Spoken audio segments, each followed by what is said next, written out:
This wasn't a debate about military strategy or weapons systems. It was a debate about words. Congressman Jason Crow repeatedly asked one of America's most senior military commanders to acknowledge a specific rule from the Pentagon's own Law of War manual. But after multiple attempts, the answer Crow was looking for never came, and the exchange grew more tense with every minute. Chair now recognizes a gentleman from Colorado, Mr. Crow. Thank you, Chairman. Admiral Cooper, I'd like to start with you. Does the word declare mean to make a statement openly or formally? That's what the dictionary says it says. Would you stipulate to that? Declare, sir. I think to make a statement openly and publicly, formally. Yes? Yes. Okay, great. Are you familiar with the DoD Law of War manual? I am, sir. You've studied it throughout your decades in service. I have, sir. And does the Law of War manual prohibit certain actions? Of course. It defines legal. It does. Actions. Yes. Pretty basic question. Yes. Does it also prohibit saying certain things?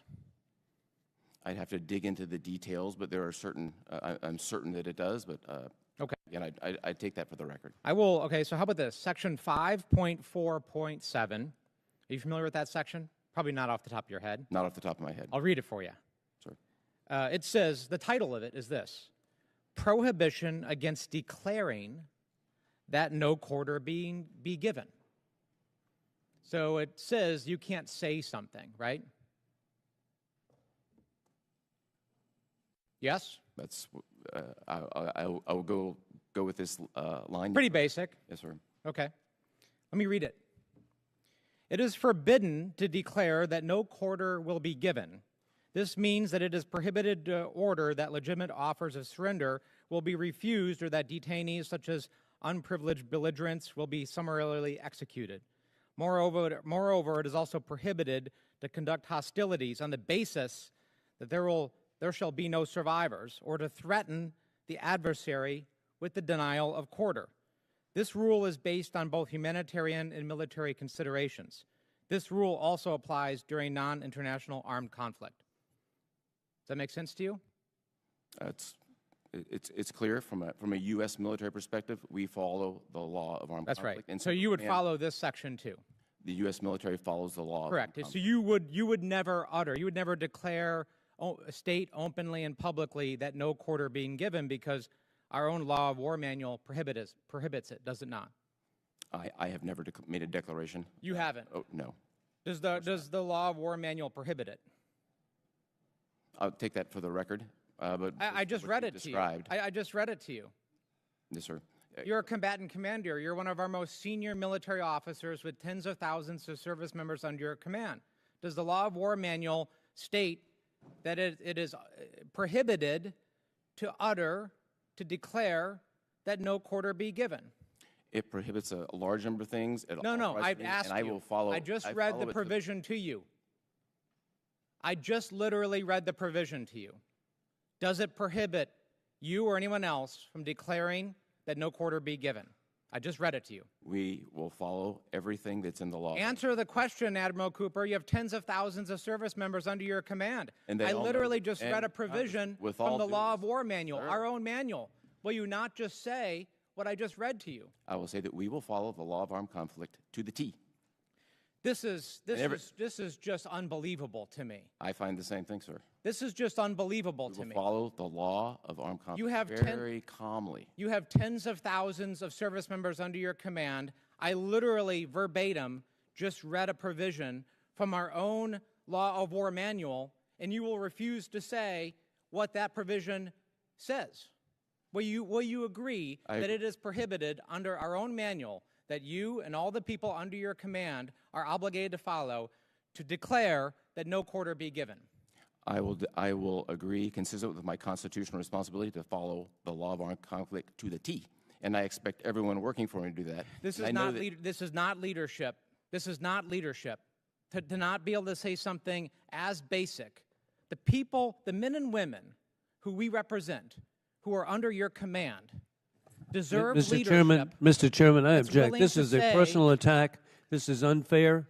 and appreciate the Chairman, Admiral listen, very listen, much listen. as they Reclaim may my be dead. time. This is well within Unfair. the purview. Please, this is well within please, the purview Mr. of my Gentleman's questioning. time. If I may. Mr. Gentleman's time. He's I making reclaim a my time. comment. Can I reclaim some additional time? I'm going to give you some extra time. Go ahead. It's our job to make sure the law is being followed. That is literally the obligation of this Congress. I read to you a provision of our own law of war manual, and all I want you to say is what the provision says.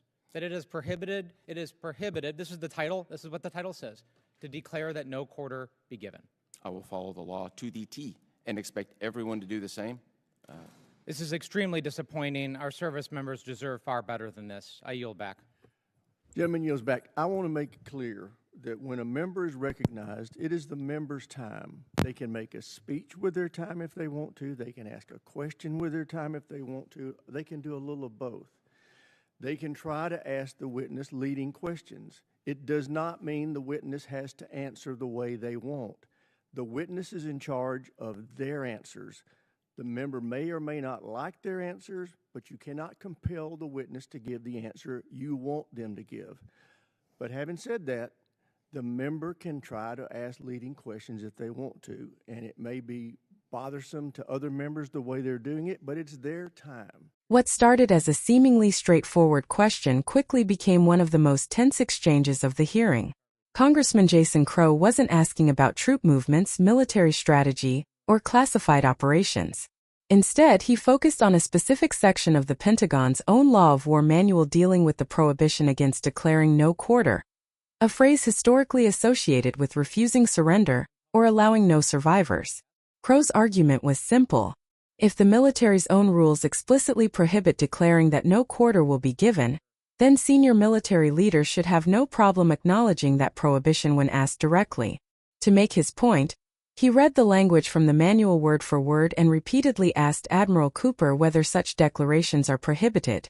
But rather than directly answering yes or no, Cooper consistently returned to a broader statement that the U.S. military follows the law of armed conflict and expects all service members to do the same. While that answer may have satisfied some observers, it clearly did not satisfy Crow. As the exchange continued, his frustration became increasingly visible. From his perspective, the issue was no longer about legal interpretation. It was about leadership and clarity. He argued that service members deserve commanders who can openly affirm the standards they are expected to follow. The exchange highlights a recurring tension often seen in congressional hearings. Lawmakers frequently seek direct answers to specific questions, while military and executive branch officials often respond more broadly to avoid creating unintended legal, political, or operational consequences. The result can be a frustrating stalemate where both sides believe they are answering the issue, but neither side is satisfied.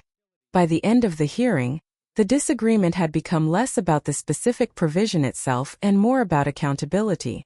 Crow viewed the refusal to directly acknowledge the language as a failure of leadership, while Cooper maintained that his commitment to following the law was the only answer necessary.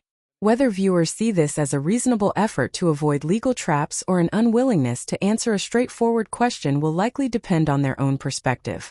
But one thing is certain.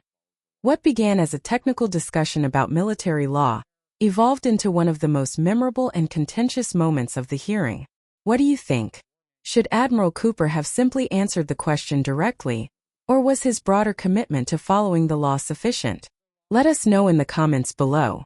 And don't forget to like, subscribe, and turn on notifications for more congressional hearings and political analysis right here on Capitol Lens.